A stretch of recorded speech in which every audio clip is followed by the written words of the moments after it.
श्री शिवाय नमस्तुभ्यं। हर हर महादेव। छत्तीसगढ़ राज्य के भिलाई में गुरुजी पंडित प्रदीप मिश्रा जी द्वारा शिव महापुराण कथा शुरू हो गई है। 7 दिवसीय शिव महापुराण कथाएँ 30 जुलाई से 5 अगस्त तक कथा चलेगी, जिसे आप दोपहर 1 बजे से 4 बजे तक आस्था चैनल यूट्यूब के माध्यम से देख सकते हैं।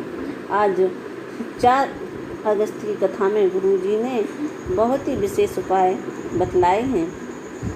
जो माता तारा का एक उपाय बतलाया है। दूसरा गुरुजी ने अगर बच्चे मंद बुद्धि हैं तो शंभेश्वर महादेव का एक बिल्कुल नया उपाय गुरुजी ने बताया है। और गुरुजी ने शंभेश्वर महादेव का एक और उपाय बतलाया है। इस प्रकार गुरुजी ने आज 3 उपाय बहुत ही विशेष उपाय बताए हैं। तो बढ़ते हैं आज की कथा की अगली जानकारी की ओर।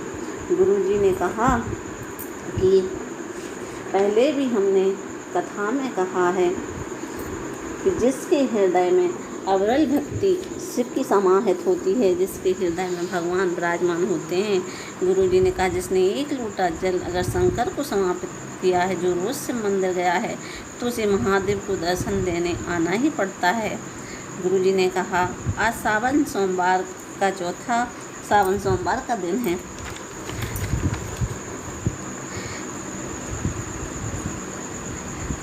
मैं दिल से कहता हूँ कि जितने लोगों ने कथा सुनी है, किसी ने 1 पांडाल, किसी ने 7 पांडाल, किसी ने 5 पांडाल, तो देखना अगले वर्ष तक महादेव आपकी झोली खुशियों से भर देगा।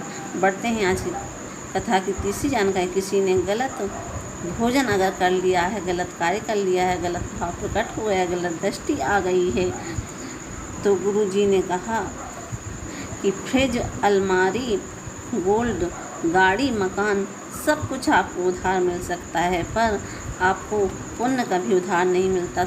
लोग कहते हैं कि मेरा पुण्य मैं अपने बेटे को दे रहा हूँ या किसी को दे रहा हूँ, तो ऐसा नहीं होता है। जो आप अपना कर्म कर रहे हो वो आपको ही भोगना पड़ेगा। जैसा करोगे आपके आगे आएगा, चाहे वह पुण्य हो या पाप, आपको अपना पुण्य उधार नहीं मिलेगा और आपको अपना पुण्य खुद ही कमाना पड़ता है। बढ़ते हैं आज की कथा की अगली जानकारी। गुरुजी ने कहा कि एक माता जी ने प्रश्न किया है कि शिव महापुराण में ऐसा क्या है कि लोग शिव महापुराण इतनी सुनते हैं। तो गुरुजी ने कहा जब हम शिव महापुराण सुनने बैठते हैं तो ये अंदर के पापों को धोती है और पुण्य को प्रकट करती है। प्रिया जी पत्र लेकर आई, लिखती हैं मेरी मौसी की शादी को 50 साल हो गए और 50 साल तक संतान नहीं है। गुरुजी मैंने अपनी मौसी से कहा कि गुरुजी पंडित प्रदीप मिश्रा जी सीहोर वाले की कथा कहते हैं, उनकी कथा सुनो, आपकी संतान जरूर होगी।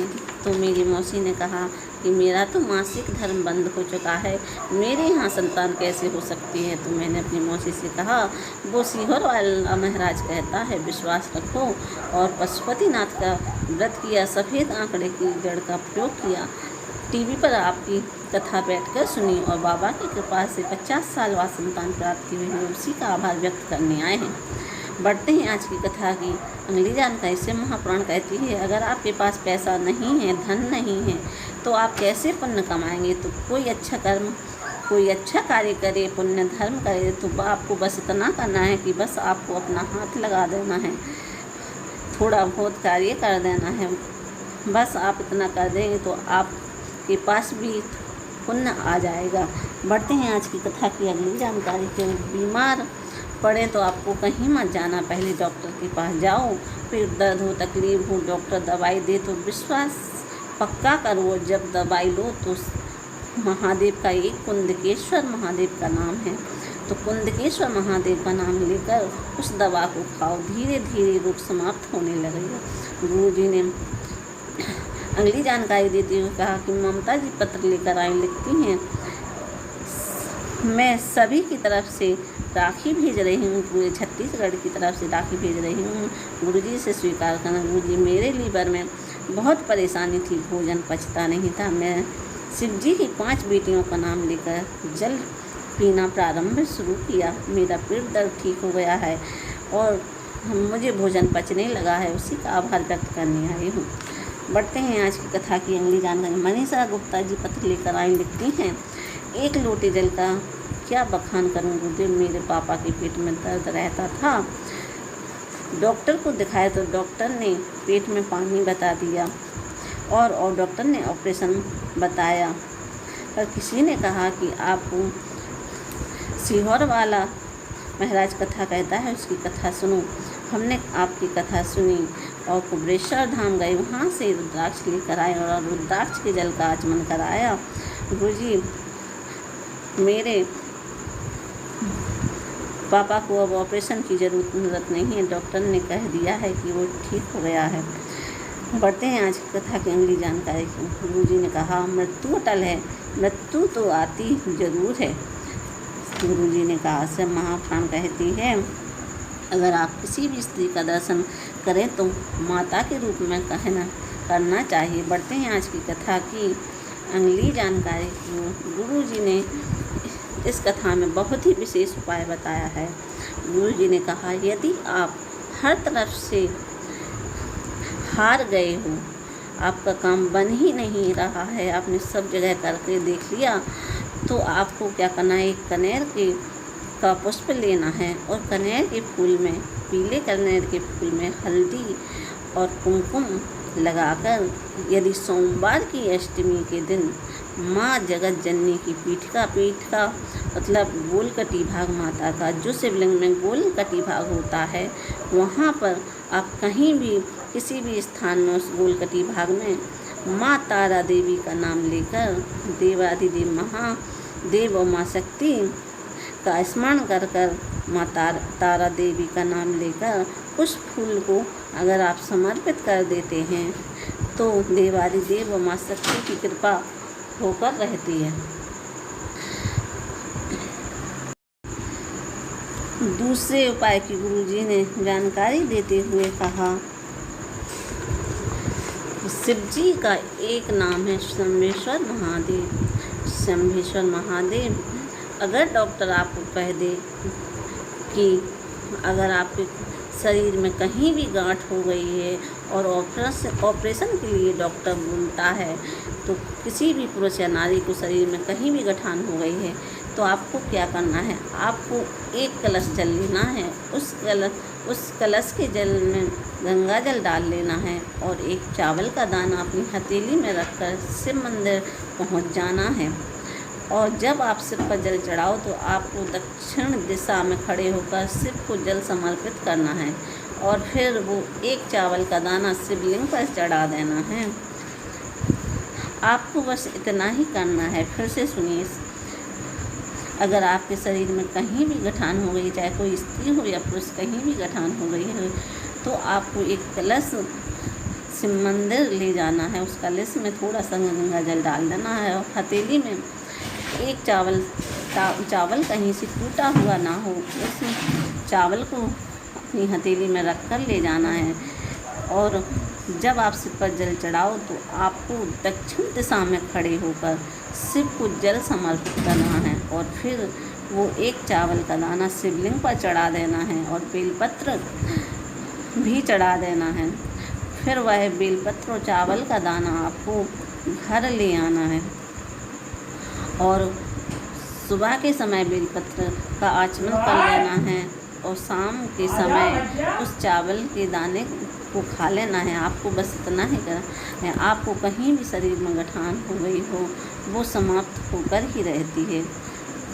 बढ़ते हैं अगले उपाय की ओर। गुरुजी ने कहा, अगर बच्चा हाथ पैर से विकलांग है या उसकी बुद्धि काम नहीं कर रही, मस्तिष्क काम नहीं कर रहा है, तो आपको क्या करना है, देसी गाय का दूध लेना है। देसी गाय का दूध आपको लेना है, ज़्यादा नहीं हो तो सिर्फ 1 चम्मच पर लेना देसी गाय का दूध है।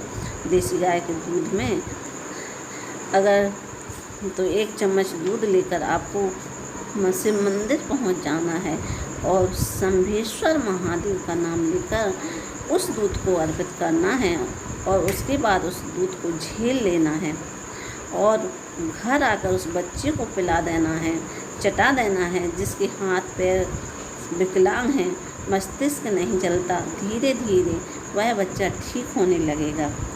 बढ़ते हैं आज की कथा की अगली जानकारी की ओर। गुरुजी ने कहा, सुन जी पत्र लेकर आए। लिखते हो, 19 साल तक संतान नहीं, किसी से सुना कि सफ़ेद आंकड़े की जड़ का प्रयोग करो, पशुपतिनाथ व्रत करो। गुरुजी की कथा सुनो। हमने सफ़ेद आंकड़े की जड़ का प्रयोग किया, पशुपतिनाथ व्रत किया और टीवी में बैठकर कथा सुनी। अचिन बाबा की कृपा से संतान की प्राप्ति हुई, उसी का आभार व्यक्त करने आए हैं।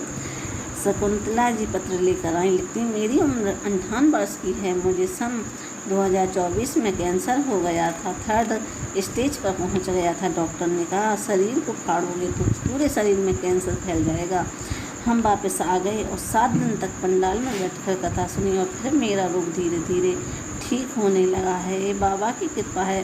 कहते हैं पंडाल में बैठकर कथा सुनने से आपकी जो मनोकामना हो वो पूरी होती है। बाबा की कृपा से मेरा रोग ठीक हो गया है और उसी का आभार व्यक्त करने आए हैं। बढ़ते हैं अगली जानकारी। केसरबाई लिखती हैं कि मेरा बेटा जिसको 50 साल का था और उसको मिर्गी आती थी, मिर्गी की बीमारी लग गई। किसी ने बताया कि शिव पर जल चढ़ाओ। मैं रोज़ शिव मंदिर जाती हूँ, शिव पर जल चढ़ाती हूँ, प्रदोष काल में जल झेल कर लाती और अपने बेटे को देती। आज उसकी बीमारी ठीक हो गई है, उसी का आभार व्यक्त करने आए हैं। इसके बाद गुरुजी की जो अगली से महापुराण कथा, 6 अगस्त को सीहोर कुबेरेश्वर धाम में कावड़ भरी जाएगी, जो सुबह 9 बजे से सिमना नदी के तट से कुबेरेश्वर धाम पहुंचेगी, कुबेर भंडारी के द्वार तक जाएगी। अगर आप इसमें शामिल होना चाहते हैं तो अवश्य जाइएगा, इसका लाभ बहुत है। अगर आपको यह उपाय पसंद आए हो, वीडियो अच्छा लगा हो तो वीडियो को लाइक करें, सब्सक्राइब करें, कमेंट में श्री शिवाय नमस्तुभ्यम हर हर महादेव लिखना ना भूलें। श्री शिवाय नमस्तुभ्यम हर हर महादेव।